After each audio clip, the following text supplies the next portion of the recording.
நேத்து ஈவினிங் போல ஸ்நாக்ஸ் வந்து பானிபூரி தான் செஞ்சேன்னு சொன்னேன் இல்லையா? ஸோ நைட்டு டின்னர் வந்து வீட்ல ப்ரிப்பேர் பண்ண வேண்டிய வேலை தான் இருந்தது. அப்போ ஃபோன் வந்ததுங்க. ஹஸ்பண்ட் தான் ஃபோன் பண்ணியிருந்தாரு. வெளியில போயிருந்தேன்னு சொன்னாரு. அப்போ வந்து வரப்போ அந்த பர்மா கடை ஒண்ணு பார்த்துருந்தாரு. அங்க வந்து ஃபேமஸா இருக்கக்கூடிய ஒரு சூப்பரான இந்த அத்தோ தான் அங்க வாங்கிட்டு வந்திருந்தாங்க. ஸோ இந்த அத்தோவுக்கு வந்து ஒரு ஸ்பெசிஃபிக்கா ஒரு மசாலா வேற குடுத்துருக்காங்க. சில்லி ஃப்ளேக்ஸ் தான் நினைக்கிறேன் அது மோஸ்ட் ஆஃப் ஆல். ஸோ இந்த வெங்காயம்லாம் போட்டிருக்காங்க. அப்புறமா லெமனும் குடுத்துருந்தாங்க அதில.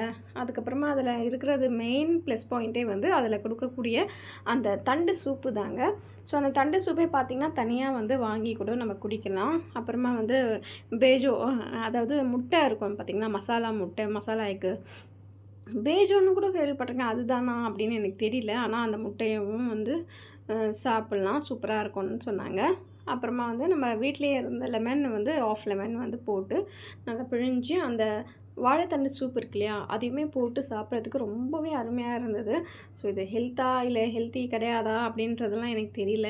எப்பயாவது நம்ம சாப்பிட்றது தப்பில்ல.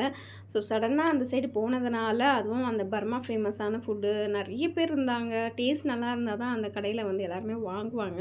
ஸோ முழுசு முழுசா அந்த வாழைத்தண்டு பீஸஸுமே இருந்தது. இதோட சேர்த்து சாப்பிட்றதுக்கு ரொம்பவே அருமையா இருந்தது. நீங்களும் ட்ரை பண்ணியிருந்தீங்கன்னா, மறக்காம கமெண்ட் செக்ஷன்ல கமெண்ட் பண்ணுங்க. பிடிச்சிருந்தா சப்போர்ட் பண்ணுங்க.